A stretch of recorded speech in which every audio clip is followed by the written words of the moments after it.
Here are 5 lessons that I learnt to make the most out of your gap year. For anyone who doesn't know me, my name is Denzel Duke. I'm currently an aspiring marketing assistant / salesman. I write articles and videos to share lessons with people who are on a similar path of getting a high income job. So 2 years ago, I graduated from high school with a 96.95 ATAR, enrolling into a course that now requires a 59 ATAR. For anyone who's not Australian, ATAR stands for Australian Tertiary Administration Rank. It's used to get into university after high school. Now, if you're going to learn the hard sciences or a profession that requires a degree, knock yourself out. Even then, I'd personally still recommend a gap year. So here are the 5 lessons I learned from my gap year.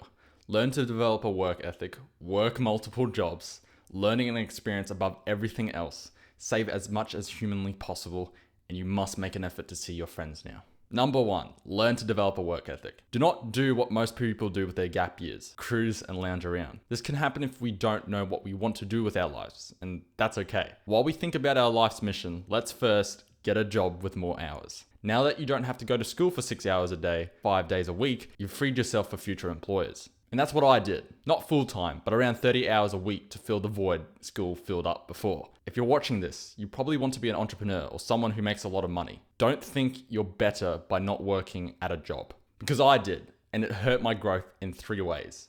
1, employers are doing you a favor by giving you an opportunity to develop a work ethic or skill. 2, your time is not worth that much anyways until you get a better job. And 3, be humble and learn to work a real job while working on your side projects. Whether it's starting a business, skilling up, getting hired for a higher income job, etc. The hours themselves you work don't matter. What does is the person you become after being forged in the fire. Someone who can work. And more people need that kind of productive person. Number 2, work multiple jobs. Believe it or not, you can hold more than one job at a time. If you're not getting enough hours, why not get another one? Crazy, I know. In fact, seeing Ving Zhang's, a communications teacher, post on Instagram about not being afraid to give things a go, even working different jobs. You're young.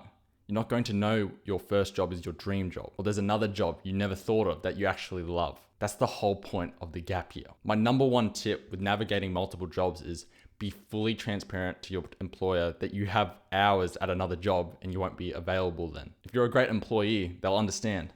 They're a great employer, they'll support your career as you juggle different jobs. Number 3, work on the right opportunity, experience above everything else. There are 5 jobs that I got to experience during my gap year. A bar attendant at a golf course, a retail assistant at a golf retail shop, a golf shop assistant at a different golf course, a dispatch coordinator at an IT/printer company, a display home host for a construction company. Having these many jobs gave me new perspectives on industries, types of jobs, and people. You may not have any idea what you want to work on. Rather than thinking of the job itself, think of the skills that you gain out of it. For example, I chose to work in retail to learn over-the-counter sales. Then, a job as a golf shop assistant learning to take phone calls and customer service. A dispatcher at an IT company to get exposed to different businesses that use IT services. Then a display home host to get a taste for consultative sales in one of the hardest markets to sell. I knew I wanted to make money. I chose experience that would help me learn the skill of selling and dealing with people. So if you can apply the framework of what skills or experiences do I gain,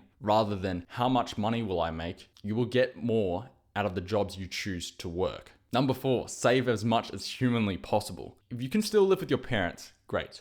Even if you don't want to, if you can save on living expenses, take it. My thinking for why I'm saving is to give myself breathing room to take risks like moving to the city, taking jobs that pay less in money but pay more in skills, reinvesting my savings into my self-funded education and skills acquisition. The last thing you want to happen is a fantastic opportunity being offered, but you can't access it because you spent it. If your current lifestyle isn't what you want, then what is the point of going all out with your spending? Bottom line is, don't spend money on stupid shit. It's a question whether or not if you want to waste the opportunity to make money for a year by spending it all. Number 5, organize your meetups with friends. You eventually realize how easy it was to hang out with your mates during school. You had a shared obligation that forced you and your mates to meet 6 hours a day, 5 days a week. People now have jobs, university to attend to, doing stuff and being busy. No longer do we have a school to become a guaranteed method of crossing paths. Now, you have to make an effort to meet the same people you once hung out in school. I'm quite focused on my work, but once in a while, I'll make an effort to hang out with my friends. Don't feel like you have to hang out with them all the time either. That becomes desperation for times that are gone by. However, the feeling I get is I'll meet them and it feels like time hasn't passed. Of course your friends will change. It's not called that. It's called growth. To recap all 5 points, 1, develop a work ethic by having and working a job. 2, nothing stops you from working multiple jobs, getting different exposures to types of jobs, environments, and people. 3, work on the right opportunity in terms of skills and experience rather than pay. 4, save as much as humanly possible to go on the offensive by not spending more than you earn. 5, understand you must organize meetings with your friends. So if you've reached the end of this video and you're about to enter a gap year or graduate but looking for some tips about alternative career paths or even creating a personal brand to help sell yourself to employers, come join my private community. The link's in the description. Send a request. I'll see you there.